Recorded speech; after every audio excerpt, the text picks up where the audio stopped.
Hello. Hello, howdy. Making dinner. You gotta eat. Gotta eat. Come on, Steam. Notification. Leave.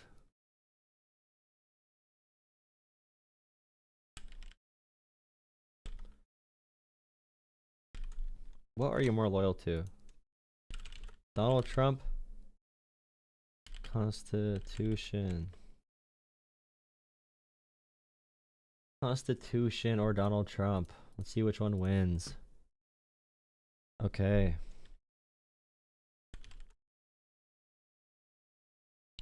Like, subscribe, join Discord. What flavor?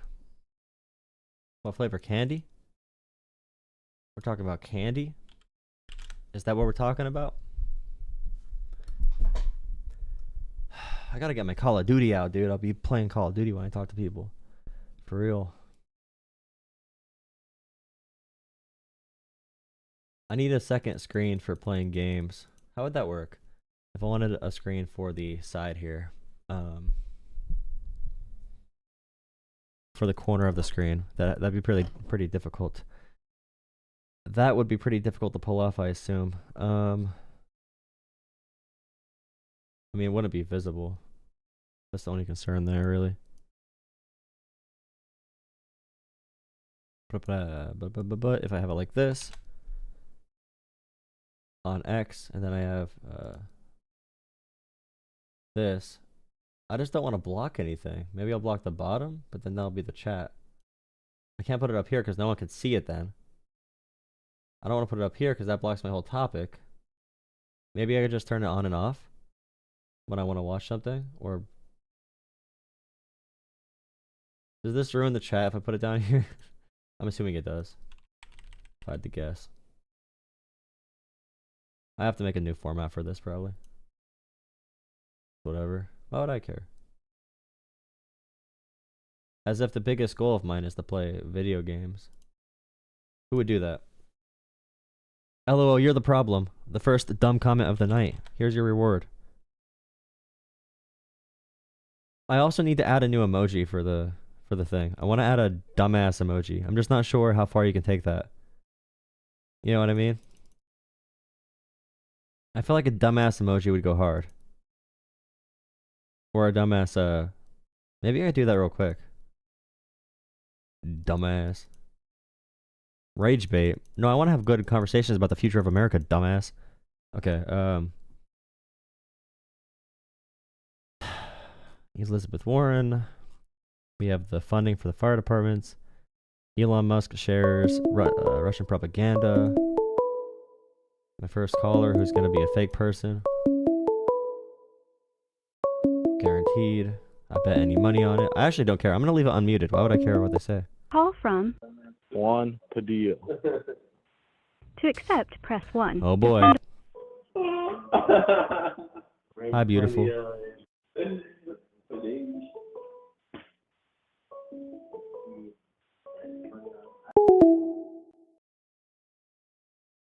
That's a good sign. It's always a good sign.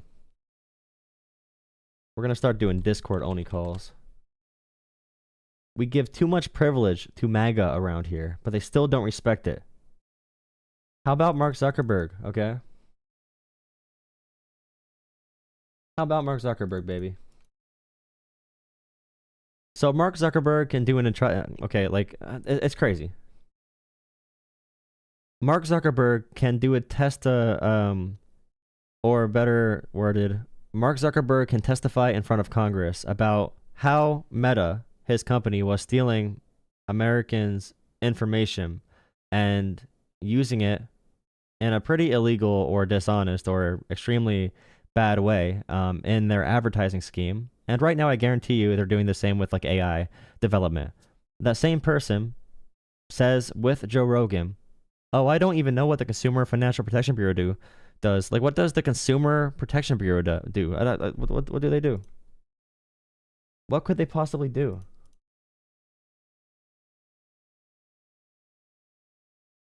All billionaires need to do is talk about your dumb social topics, and you'll hop right on board. You'll be okay with all the rich people having all the money if they believe in your social topics. It's really sad. You should feel emasculated. Call from Ryan. to Hello? Hey, can you hear me? Yeah, I hear you good. How are you doing? I'm doing fairly well. How about you? Yeah, I'm doing all right. Especially not that late for me on a Saturday, but yeah, it's pretty late. Ready to chat about whatever. All right. What's it called? I actually called in a couple of weeks ago, and you said you were going to, and I go out liberal me, but I did kind of want to talk about like foreign policy and such. If you were down for that. Um, yeah, we're just getting started here, so I definitely want to get a good conversation to start it off with. So I'm good to do whatever you'd like. All right. Uh, Trump has said a lot about pretty much just either annexing or militarily taking over the Panama Canal. What is your stance on that, just to make sure that we're both out in the open on that? From my limited understanding, we sold the Panama Canal in like 1999, and we have pretty free use of it. What he says about the Chinese military being stationed there isn't true. There's some Chinese companies like everywhere, and there are American companies as well everywhere. But he talks about it like they own militarily this port, and that's not true. But as far as annexing it and invading it and taking it over, it doesn't really make much sense to me. I don't understand how that process would even work. I don't know why that's even a conversation we're having right now. Yeah, so I'm really confused as to why that's even something we're talking about, to be honest, because you never talked about that before. Like on the campaign trail, we never heard about it. We never even like even in his first term, we never really heard about that. Well, he is correct about the Chinese influence in Panama. China has named them like the most favored foreign nation, and they have a ton of influence over the ports coming on both sides of the Panama Canal.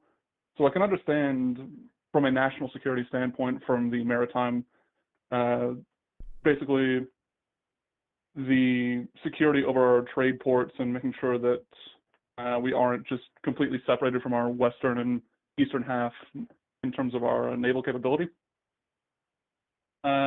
If it comes down to it, I can understand why he would want to pressure Panama back into the American sphere of influence away from China, especially when it comes down to, for instance, like if a war with China were to occur and the pressure that they put on Panama and such, like you said, there's no military capabilities there at the moment, but the ties with China are getting closer and closer and closer. What did you say they But it's declared China? You said they said China was something like a close partner, or you said some type of phrase earlier. China, if I'm not mistaken, named Panama its most favored foreign nation.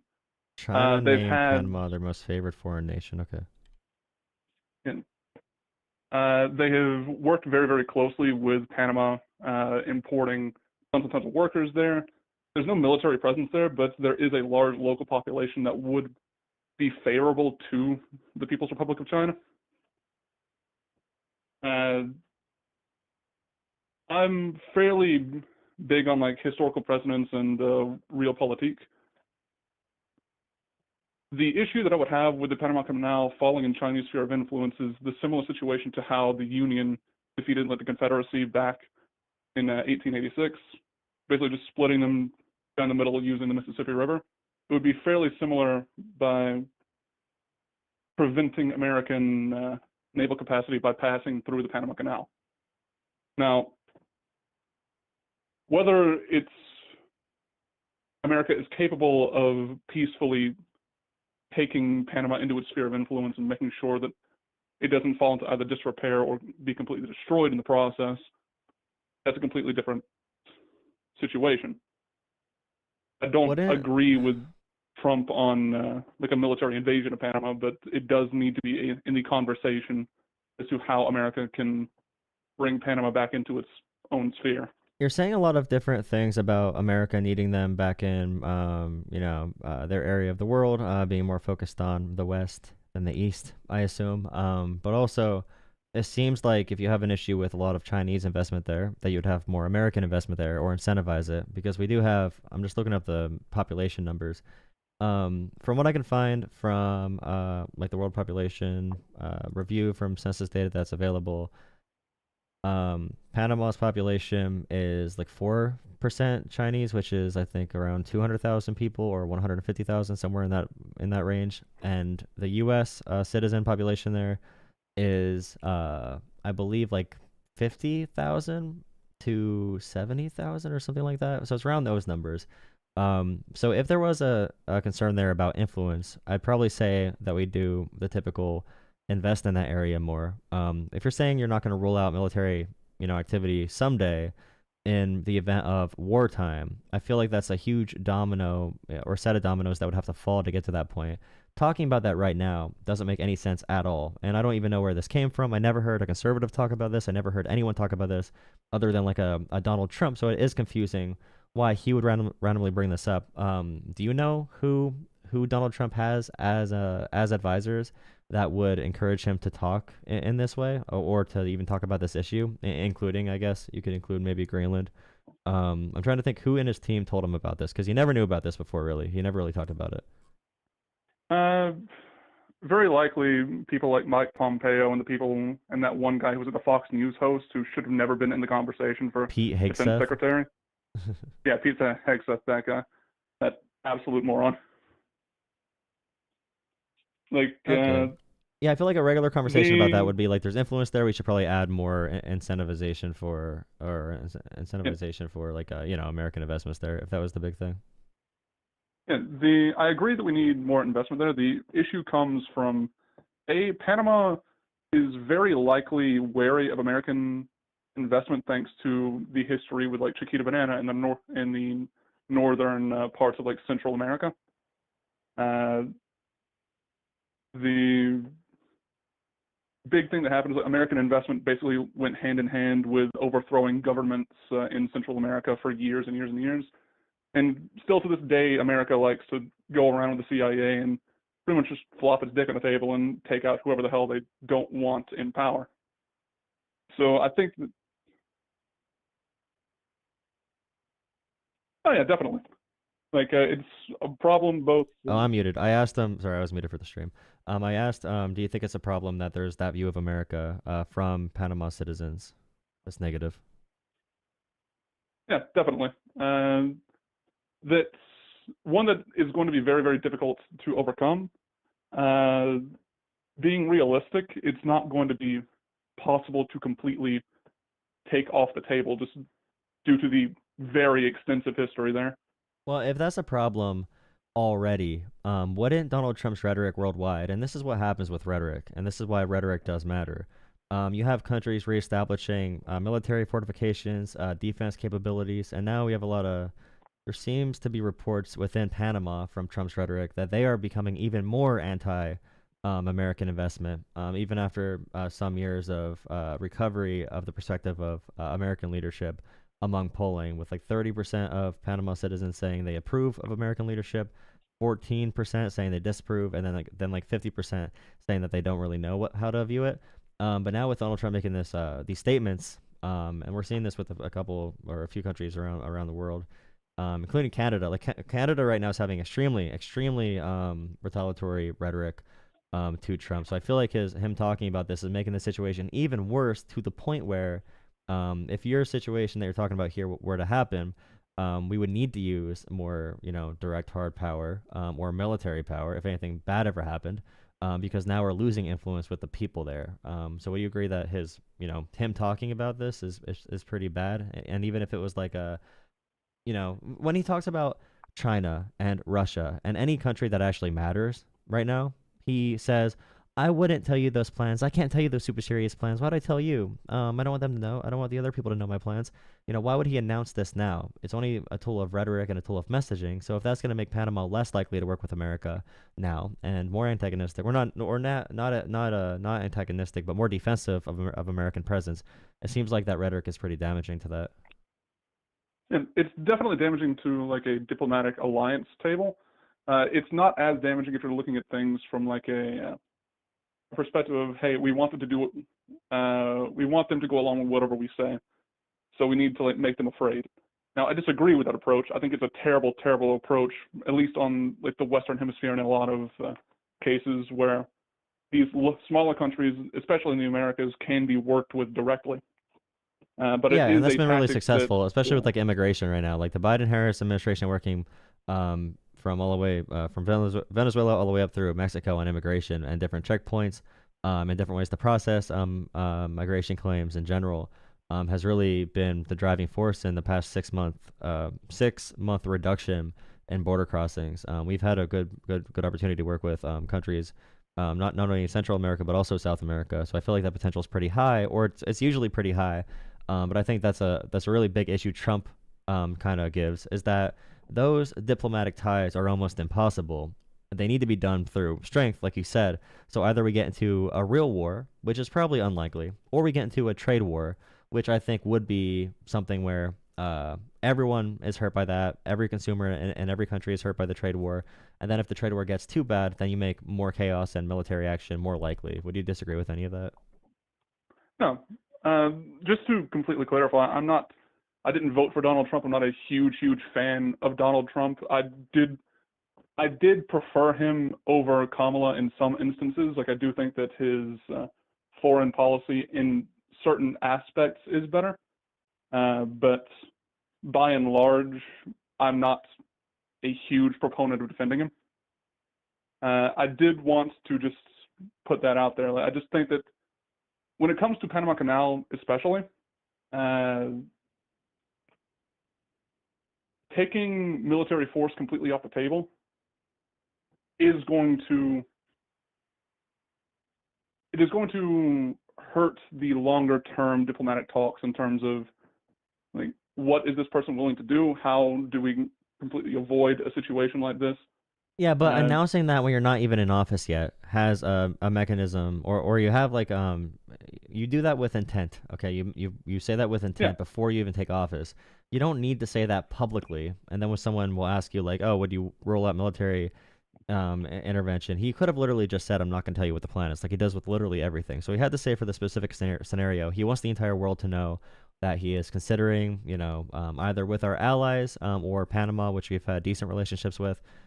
He's considering this violent action, which in my perspective, I feel that he's doing a lot of what he typically does, where he pokes everyone, he screams at everyone, he kind of gets everyone to notice him and get mad at him, and then when they finally do say something back at him or do like retaliatory tariffs or economic policy, just like he does in his personal life.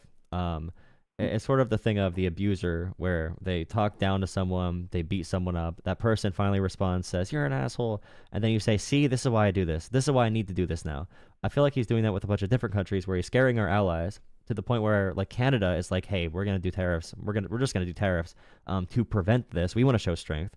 He's bringing nationalism into all these conversations, and nationalism is inherently chaotic and violent.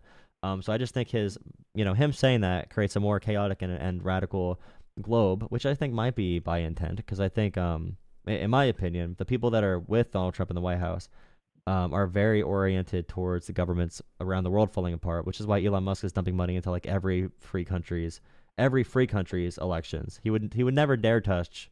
He would never dare touch or say anything bad about China or Russia, of course. Musk would never. But they seem to want to destabilize our allies globally. Like, I don't even really want to get into Elon Musk at the moment. He's an embarrassment, but yeah, he's an extension. But like the China stuff is like really bad, obviously. And also we're talking about banning TikTok because being owned by China. But then Elon Musk literally gets a bill to take out a provision that would have stopped him from investing in China. And we have the same security concerns with the richest man in the world, and we're not like, I don't know. It's the Supreme Court was crazy the other day. But yeah, we can wrap up this topic however you want. Like, if we want to go deeper into Elon and such, my opinion on him is that he bribed his way into a made-up political office, and that he should likely be in prison for basically subverting our election laws. But I mean, that's off the topic of foreign influence and diplomacy and such. Outside of the Panama Canal, looking at the Canada situation, you were saying that it's heavily increased tensions and such there. Yeah. So for example, oh yeah, you can go. Go on. No, I'm just gonna say about like the tariffs they're talking about. They've spoken like the Pierre, I forget his last name, but the Conservative Party's leader, was talking about maintaining Canadian strength and talking in nationalistic tones, saying how they love being Canadian. That's one of their defining characteristics, and also they should be really hard with tariffs. And they've also talked about how America, 50% of our crude oil imports, I'm pretty sure, I think light crude oil is from Canada. And Canada and the U.S. has a very favorable relationship for both countries, especially the U.S. with cheap energy. And they've been talking about restricting that, ending that relationship, and opening their own refineries, which I don't know how much of that is talk or real possibility, because conservative politicians love waving around threats, even if they're empty, to try and, I mean, not conservative, but like nationalist, borderline conservative, you know what I mean? They love waving around these threats. If either country does this, it results in a trade war. It results in a lot of escalation and conflict with a country that's right above us, that we've had great relations with, great economic deals with. We both benefited greatly, and even Trump talking about it as we subsidize Canada because there's a trade deficit, and it's like, no, trade deficits are normal for wealthy countries. A trade surplus actually is not correlative at all with quality of life, because that probably means you're in a country that's doing a lot of base level manufacturing if you have a trade surplus. But we have a trade deficit with China, or with Canada, I mean, which is not even descriptive of the entire case, because we do shipping that is, Canada ships through America sometimes if it's cheaper and gets it sent through ground to Canada. We ship through Canada sometimes and have it sent to America if it's cheaper. We have a really good deal with them. So I think Trump talking about this in general is really hurting economic literacy for people. And then Canada responding with this anger and whatever, it just seems to be, mutually destructive for both sides. I don't see how either side comes out, in a better position as a result of what's happening right now with Canada. Yeah. From what I understand, Trump has walked back some of like the Canadian things. I think he said, like, wouldn't it be great if there was like no border there and we could do like these economic ties, and basically talking about Canada as if he was wanting to implement a sort of European Union-esque trade agreement with Canada. Yeah, but also, what else did he want? What else did he ask Canada to do though, recently? Go ahead and inform me. That's the He went thing super that I don't remember most hard. about He it. went extremely hard, okay, on saying that he's using tariffs to leverage so that he can make Canada protect their borders and make their borders stronger, because there's too many people crossing over from Canada that we can't track, even though illegal immigration from Canada is like 0.5% of our total border crossings in general. But he wants to bolster those borders, and also he wants the EU free trade zone, and also they want small government, but also they want to ban food dyes, which is like a overbearing EU big government policy. So he's talking both sides of his mouth, which is usually what like a populist. I won't say the words fascist or authoritarian or communist, but it's usually what like an extreme populist does. They take both sides of every issue. They say whatever's popular in that moment. So I don't know what we don't know what he's going to do. And I know Trump supporters say like, yeah, that's a good part about him. I'm like, no, like that's literally the worst aspect you can possibly have in a world leader, is someone who we have no idea what he's going to do next. We don't even know if he's developing Alzheimer's like Reagan was, because Reagan was in office with that, and it runs in Trump's family. So we don't even know, because he doesn't really talk in detail. He just answers in very broad terms, like, we're going to do it big, we're going to get it done, big, good things, you're stupid, and that's it. So I don't even know if there's a brain behind there, or who's really like given these ideas and who's in control. So that's all a big concern to me. Yeah, the big thing with it, I'm hoping that it goes towards the more European Union-esque like trade zone, and we finally start dropping these like, let's tariff Canada, Canada's going to tariff America. But realistically, with the way that Trump has been doing it recently, I don't see that as a complete and total realistic scenario. It could happen, but like you said, we don't really know. The big thing is that at least it's on the table according to Trump's rhetoric, but I don't fully believe everything that he says. I also don't know how that'd be different from like the USMCA that we have now. Like how much functional difference that would have. It just doesn't make sense. Like, oh, you're gonna be the 51st state. We're gonna say you're not even a country. And the whole goal is to have a EU style trading zone with you. So we want more like economic trade between the two countries. It's in complete contradiction with his nationalist rhetoric. Like it's complete contradiction to everything he ran on. But I don't know It, which one he's actually going to do so or push for. well, his trade zone things have been more recent. So what I imagine happened is that he started talking this big shit about Canada, and then he noticed that it wasn't as popular as he thought it was going to be, and so he's walking it back and talking more favorably about Canada and trying to sort of lessen the tensions there, because it genuinely did kind of blow up in his face in terms of his like public appeal around this specific topic. There's been a lot more support when he was talking about like, the Panama Canal or Greenland than he was about probably one of, if not the closest ally that we have in Canada. The only other one that comes to mind that could even be compared to it is Australia.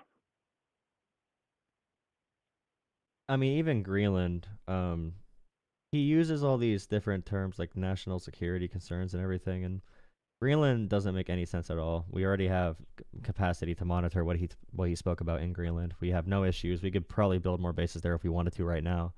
But also, it's not even entertaining this discussion, and I'll definitely I have other callers as well. Definitely, thank you for hopping on. But this is one of those conversations where I'm like, what are we talking about? We're talking about the Louisiana Purchase, and we're talking about like policies from the 1800s. When he said "Make America Great Again," I did not think he was going to go. Maybe 1980. I didn't think he was going to go 1800s for all these policies, including like the Insurrection Act and whatever else. Like we just keep bringing up all these things that happened in the 1800s, including just like seizing land and having constant land disputes, because that was like the worst part of human history. Is just like constant fighting over land, and now we finally have borders and we have sovereignty for nations, and we're able to go off of that ground, even if it's not perfect. And we have countries like Russia and China and apparently the U.S. threatening those lines. Even if it's just rhetoric, it's giving justification as well. Whatever Donald Trump says has a ripple effect all throughout the globe. So all these authoritarian leaders, they play the Trump clips in these countries because Donald Trump is a global demagogue. Like he does not just, he's not just limited to the U.S. So I do think what he's saying is like extremely destructive, and I mean the fact we're even talking about this and not about any.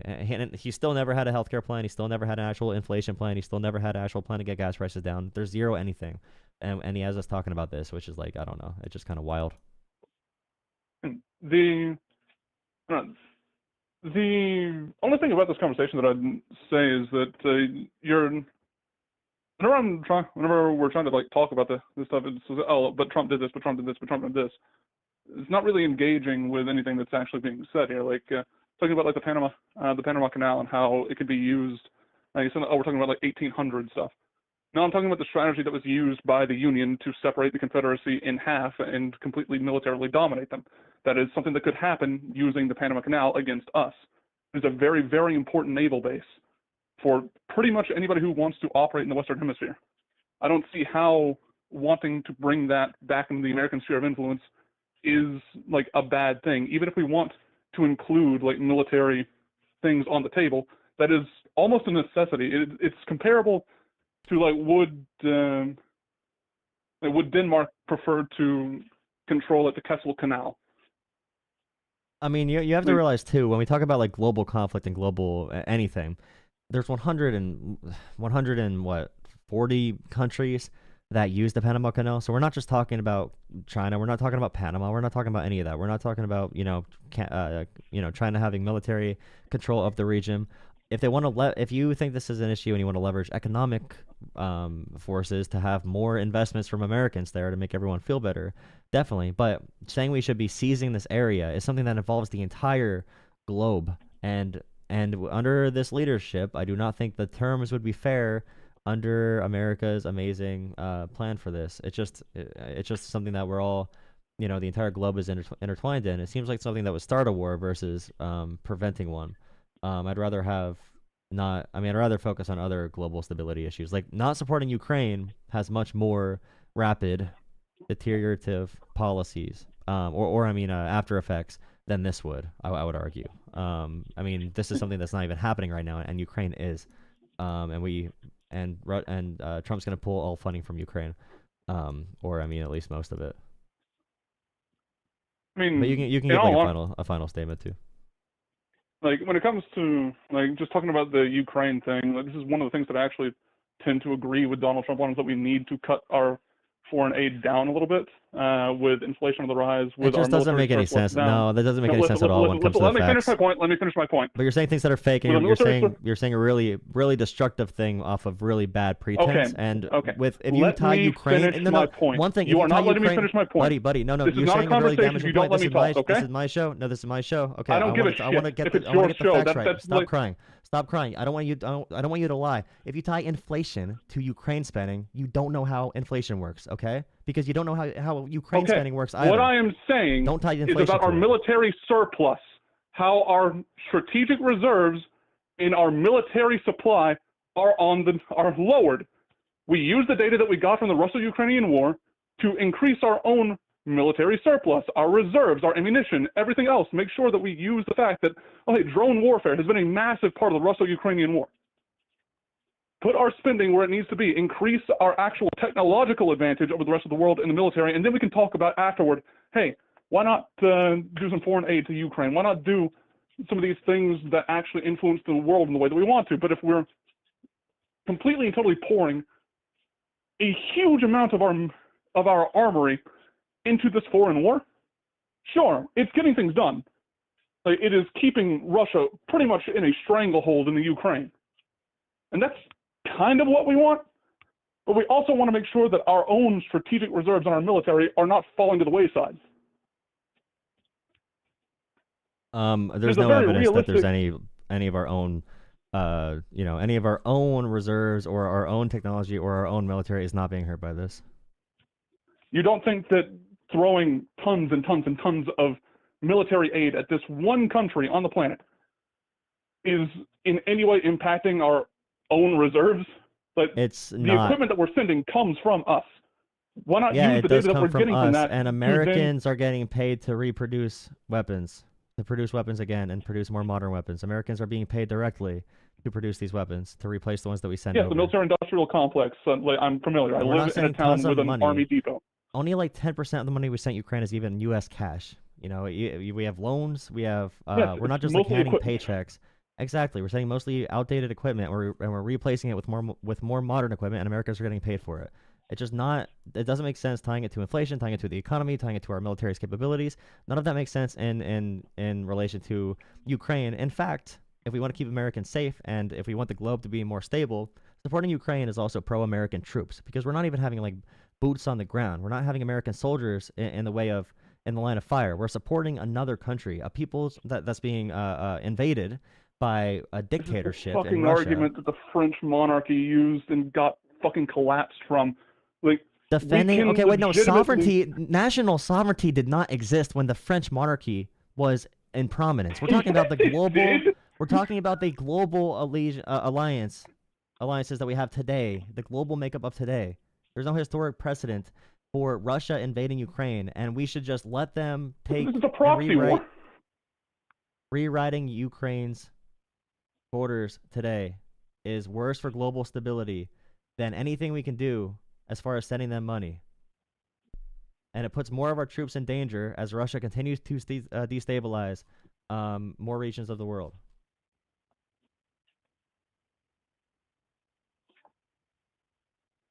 It's almost like it went in one ear, out the other. I'm sorry you don't know how inflation or military spending works. You keep saying inflation. I'm saying inflation is on the rise. That is a problem. But that also goes in hand with the fact that our military surplus is dwindling, that we are losing equipment on this foreign conflict. We paused the aid in sending massive amounts of equipment here to get our own stockpile up and then restart it. Just because I'm not jerking myself off to a fucking blue and yellow flag 24/7 doesn't mean I want. I don't do that either. I'm just not stupid. When it comes to our military capabilities, the surplus is not that hindered. You're saying that it's dwindling, which is a dumb statement. It's like saying the fire department in LA, their budget is dwindling because it went from 837 million to 820 million. It's not dwindling.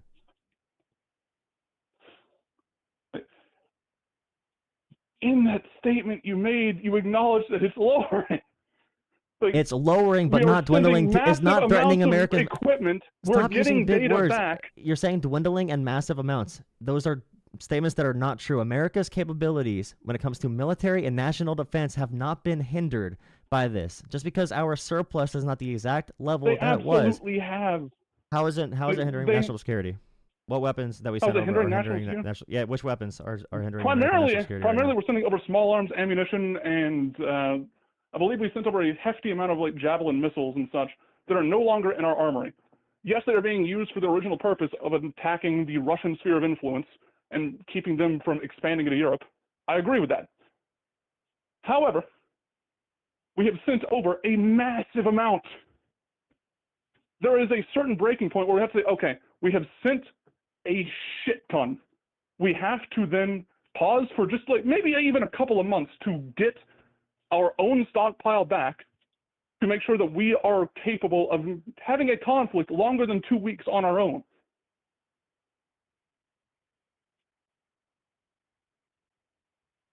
Okay.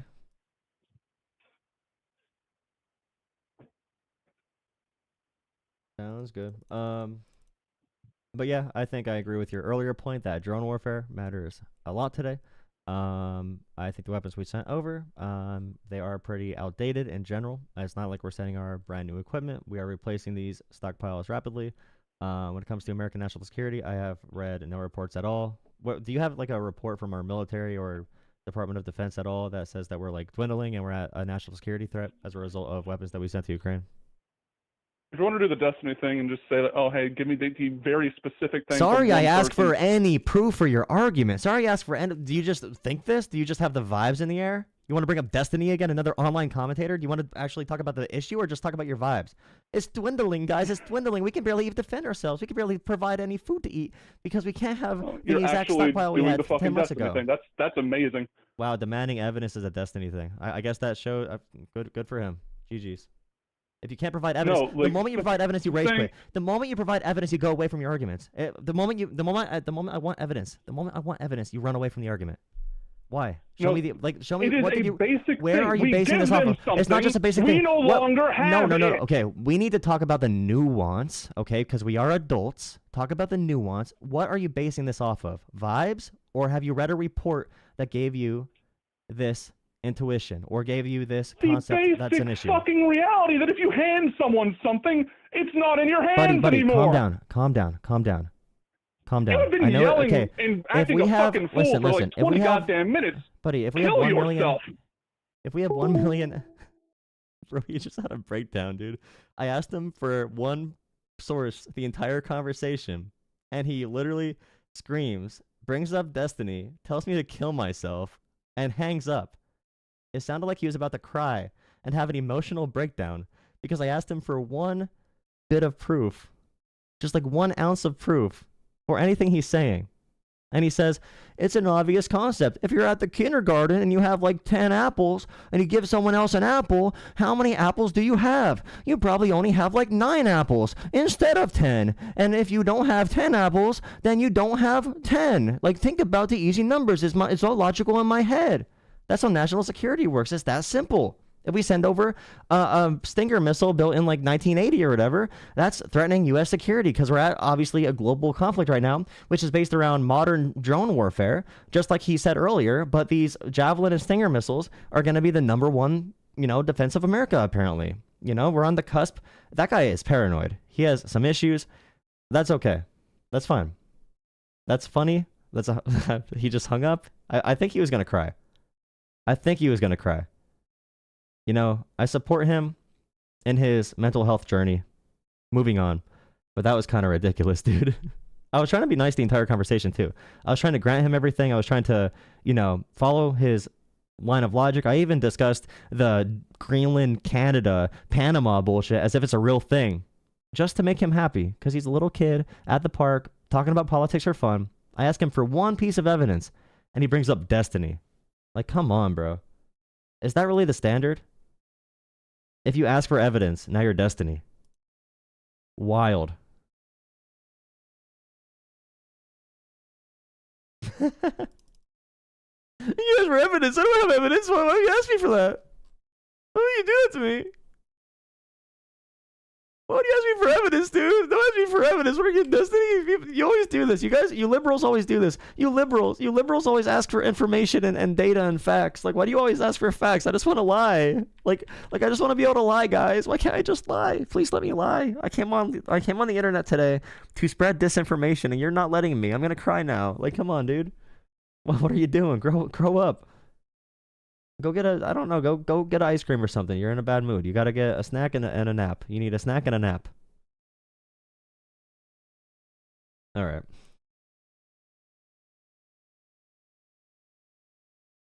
You're going to hell for mocking them? No, I'm not, dude. You say I'm going to hell for mocking them, all right? They want to abandon a country that's being invaded by a ruthless authoritarian dictatorship. And he said this, it affects inflation if we send them weapons, which is one of the dumbest things you can possibly tie it to. Like, that's probably the worst anti-Ukraine argument I've heard so far. And that's really saying something. Now, that's an emotional appeal. Like, Jesus. You asked for information.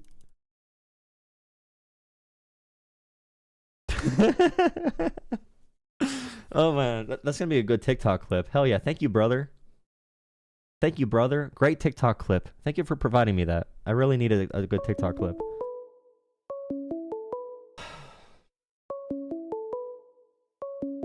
That's going to be banned. Call from Nate. To accept, press 1. All right, let's see. Hello? Hi. How are Can you you? hear me? Yeah, I can hear you good. How are you doing? I'm alright. How are you? Pretty good. Yeah, what do you want to chat about?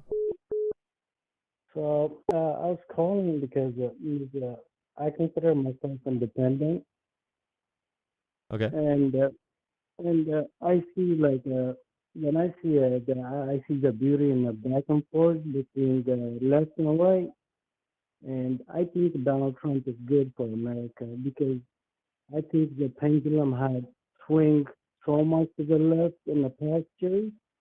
It's a good thing that when it swings back this way because the last thing you want in the world in a country is civil war.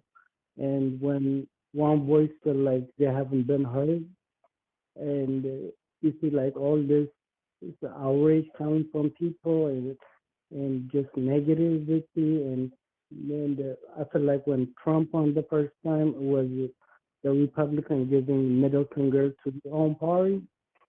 And I think to understand Trump, like we're so obsessed about understanding Trump, I think we should be trying to understand each other, like the voters. And I don't see bad people on the left. I don't see bad people on the right. I don't think it's immigrants that's the problem. But it just every voice needs to be heard in the country. And when the Republican Party feels suppressed and not heard, Okay. So your audio is pretty muffled, but I did hear a good amount of your question. So I'm just going to answer your question and end the call there, if that's okay. So just in general about Trump and like loving our neighbors and caring for each other and not getting too wrapped up in politics and us versus them or whatever it might be. I think Donald Trump is a really bad example for America, especially with these California fires. So he made it political right away. He spoke about Gavin Newsom and Joe Biden. He said the federal government did not come and help with relief efforts when the federal government right away got the funding that was needed for California. California in general, there's been so many lies spread about that situation. They had water, but the water pressure wasn't there because the firefighters were using all of it in the hydrants, and the firefighters away from the source got a lower pressure because the firefighters more close to the source were using all the water. Just in general, the police budget there is fine, or the fire department, the fire police budget is fine, and all this other stuff. It was a terrible tragedy, huge natural disaster, and Trump used it for politics. And Trump even used the hurricanes this year in North Carolina and Florida and Georgia and a couple other states for politics. Governors from those states would say, hey, by the way, Joe Biden has been fantastic. The federal government has been doing all their job. They've been providing FEMA funding and everything. And then Donald Trump would turn around and say, right after hearing that, by the way, They provided no help. The federal government and Joe Biden, they're failing. He made it political for no reason. After the governors said, "Thank you, Joe Biden, you did a good job here," Trump made it political. Trump lied to people. He said that no one was going to get FEMA help. He said that the federal government abandoned everyone. So that's really bad as well. But also, liberals. I see our conservatives all over the place blaming liberals for California's fires, which is like historically bad. But we had the deep freeze in Texas that killed tons of people. No one blamed Governor Abbott for that failure when their power grid shut off, because liberals don't politicize things in the same way that conservatives typically do. We did not hear people saying the hurricanes are Ron DeSantis' fault, but we did hear the opposite about Newsom. Newsom. But yeah, so liberals don't weaponize these terrible natural disasters in the same way that Trump and his base does. So I'd probably say, as a big point, if we talk about caring about our community members, Trump also said, many Americans are his enemy, and we need to use the military. He walked this back, but he did say we need to use the military against the radical left woke mob or whatever. So the rhetoric from him has not been great. And also, my final point in all this, after all these disasters, Donald Trump has not thanked in any genuine way. He has never thanked our first responders. In fact, Republicans started attacking the fire chief in LA because she is a woman who is LGBT. And they said this fire was caused because they have gay people working in the fire department. And it's like, why is everything about, complaining about LGBT and DEI and race and gender and everything? Meanwhile, we're talking bad about first responders. These are people who are gay, black, trans, whatever. These are people whose job it is to run into emergencies and dangerous situations when most people run away. And they got slandered on right-wing media because right-wing media wants to tell everyone that woke liberal DEI policies ruined everything. No one ever took a second to thank our first responders. They are fighting fires out there. And these beta, soy boy losers with their lotioned up baby boy hands that they got after they failed out of theater school, so they had to become right-wing pundits. These people said, "Oh, the gay firefighters can't do the job." They're running into the fire. You're literally a blogger doing a dumb radio show on a podcast, and you're talking bad about firefighters who are out there risking their lives, protecting people who are not in their families, protecting homes that are not theirs, and they never get a spotlight from Republicans, unless if it's for political points. I think most Americans will agree with you. I think. I know, but they never criticize Trump when he does it. That's the issue, though. Like, I want people to criticize Trump when he does not. When he makes it political, and he doesn't. He never appreciates our first responders, and he makes it political. I want someone to call him out for it. Don't you agree that Trump is a populist? So, in a way, I feel like all those it's like tunnel vision. He's repeating what the American people are saying. I feel if anything about Trump,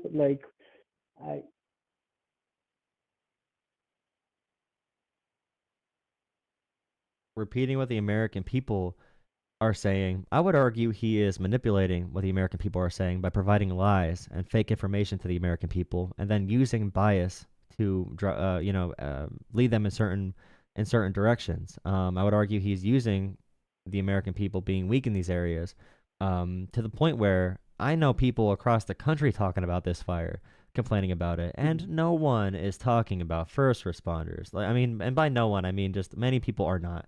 Many people are seeing this in a political realm, and I just want to see, humanity. I want to see community.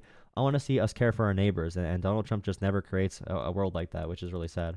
But yeah, hopefully things change. If I can tell you, my daily routine, I listen to both sides. I listen to the left. I listen to the 90.3, which is a liberal BBC type, and I listen to the conservative. And when I hear both voice, as I hear a voice that both sides they care for America. It might be both sides caught up in their own section and beliefs, but it's both sides fight so hard because they care so much about America, the people. And And often, like when I hear like Trump attacking or his base or the Republicans attacking, it's more so like the leaders than like the first responders. Like when I hear on the radio, it's both sides are saying like the first responders are the heroes, but I think like America is such a great country for that reason. Like on both sides, you have people that care and fight it out every day. And it's even when you look at like gender, like America is like in a position just to wonder like what's gender. That's like a philosophy question. And people are fighting about that. I think it's great. Like I see on both sides, I see eh, somebody fighting for who they consider as being done wrong. And I think like if we don't focus on Trump so much and try to understand, Yeah, I don't know. I just think like, everyone's engagement with this is pretty messed up by the media. I feel like people are just looking for information they want to believe rather than information they should believe. They want to just find information that do agrees you with their opinions do already. you do you feel do you feel frustrated sometimes with the left side, like with the leader of the left side? Yeah, so I'm against corruption or I'm against bad policies on either side. So I could say like Joe Biden should have Yeah, gone further protecting, labor rights or gone further. Although he's the most pro-labor president in probably American history, like he could have gone further in certain areas, but I don't like it yeah, when someone is at the point where you're building statues of them as a politician. We should never idolize politicians. Our founding fathers would hate this. It's a sign of authoritarianism just because it's a cult of personality. You don't really make a statue of a leader that is a true democratic leader for a reason. Because you don't want to like love someone. I agree with that. I feel like it's just a whole lot of frustration with our leaders. Like I'm looking at your life, and I see like everybody wanna get their voice out, like they wanna talk to you. Oh, and if anything for me, it's like people feel unheard in America, and they just want their voice to be heard. And I feel like for Republican like 2016 was giving middle finger to their own leaders, saying we will pick this guy that's not in politics, that's a business person, an entertainer, Oh, and he'll do as good a job as you guys are doing right now, and it just frustration builds this distrust and this frustration, and I feel like Trump is like a makeup of that. See, I would agree with And that if Trump did anything differently. But Trump's foreign policy, Trump's domestic policy was basically George Bush Part Two from a policy perspective. So they just like Donald Trump in the image of Trump, but they don't really know what he does, and he doesn't even know what he does. Like he ran on no healthcare plan, he ran on no economic agenda other than tariffs, and he says he's going to get costs down. He never gave a plan for it. I just think he's yeah, training but people his to love winning, him.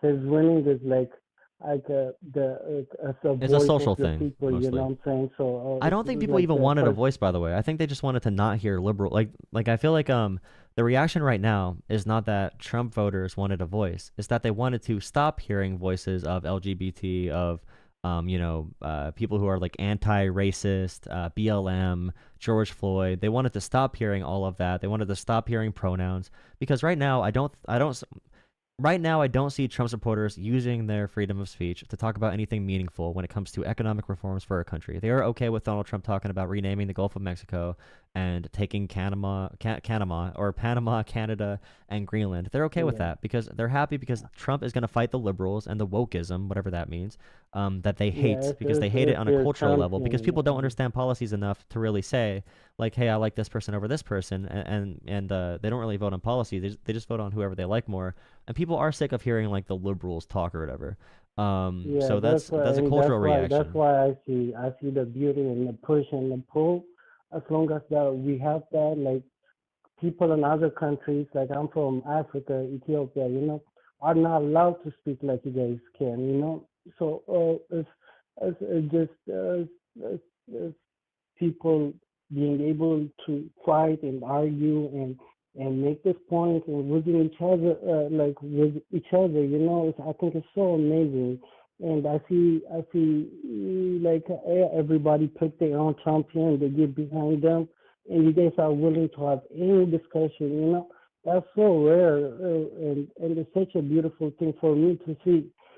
And it's I would get scared if one group, like right now I'm kind of nervous how the left will react, because the right have won so much with Trump right now. Also, it's like the pushback will be there.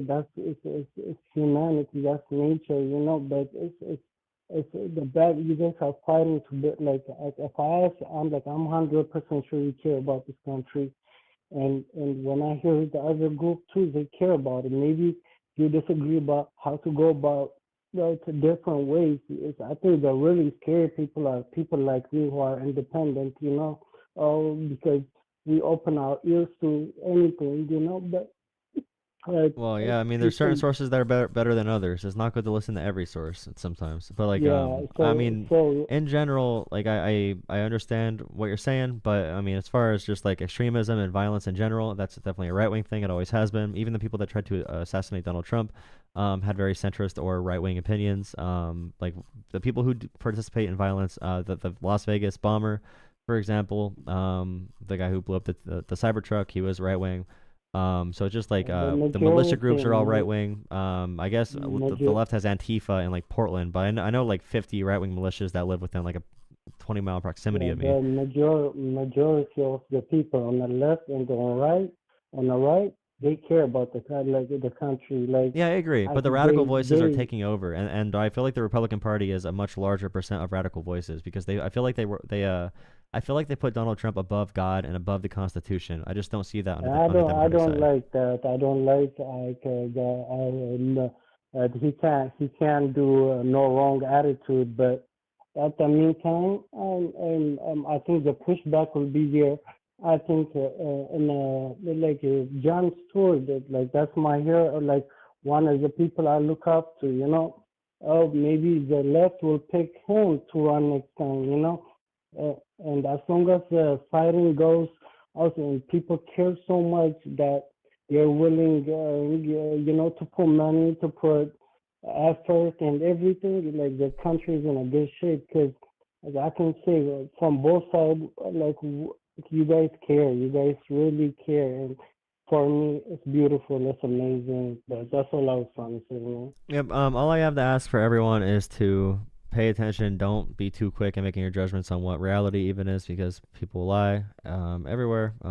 There's misinformation being spread, and Trump spreads a lot of it. So just be a little bit skeptical of the information you receive. Just make sure you take your time. If Trump speaks out against the Constitution, what I ask my conservative friends is that we all agree that if Trump goes against the Constitution and American freedoms, that everyone speaks out against him. So we'll see if that is true, but I think that's something we should all definitely be doing. But yeah, I definitely appreciate you calling in and sharing. You Yeah, too. hope Have a hope to good see you around the one. channel. I have my titles are clickbaity, but I have a lot of good discussions with people just about America and everything in general. The conversations only really get the conversations are only bad if someone comes in with violent rhetoric or angry. I never really start that. Yeah, But yeah, thank you that's for hopping amazing. on here. I hope you have You have a a great rest good of your day, night. man. You have a good night. All Enjoy. right, thank you, you too. God bless America. Okay, I'm gonna. The algorithm was weird for this stream, but my title was not how I wanted it. I might restart this and do another one.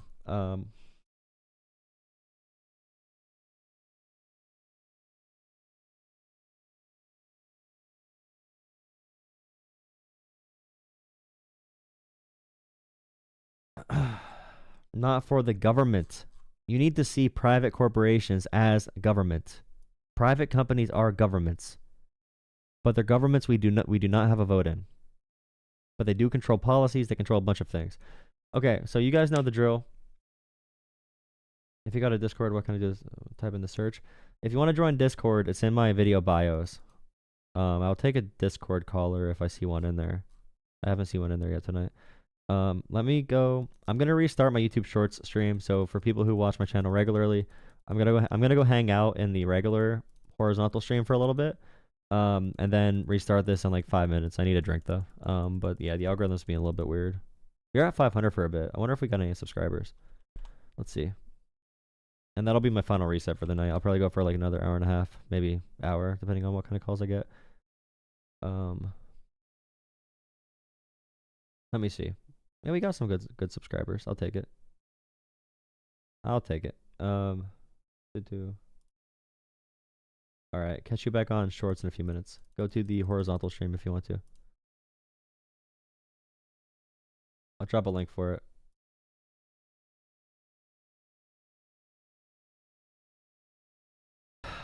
Because of the bird flu? Yeah, the bird flu is yeah, the birds are dying. So I'm pretty sure you can still eat the dead birds though, which is why wing prices are lower. All right, there's the horizontal stream if you want to go there.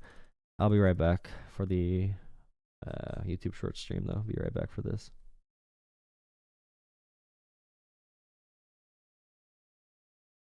Oh, shoot.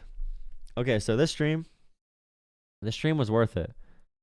Shut up, dumbass. Okay, this stream was worth it definitely so far because I got a really good TikTok clip earlier. That's a really good TikTok clip. You don't see my Discord here. The Discord is right here as well. It's more than just eggs. Yeah, but eggs in particular going to $6 is because of the bird flu. It's because of the bird flu. But that is true that like produce, for example, we get most of our produce from like Mexico is where we get most of our produce from Mexico, for example. So if we start an issue with them, then guess what happens, buddy? It's gonna go up. All right, we can chat. If you go in Discord, go into the waiting room, go into the live caller waiting room, and I can pull you in once I start my YouTube Shorts stream up again. But I do need a water real quick before I do anything else. All right, cool. Nice. Let me save this.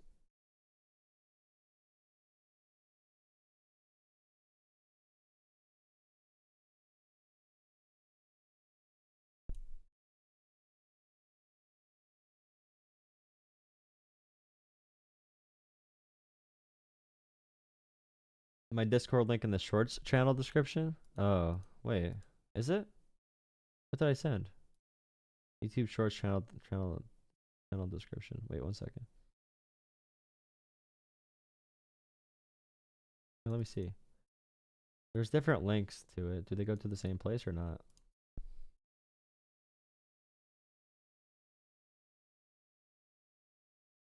No, it goes. They both go to the right place in the descriptions. All right, see you in the. I'm shutting off the YouTube. Whatever. Steak up, paper up, everything is up, not just eggs. Yes, but nothing else had a 100% or over 100% increase. Nothing else went up 100 and nothing went up 150% like eggs did because of the bird flu.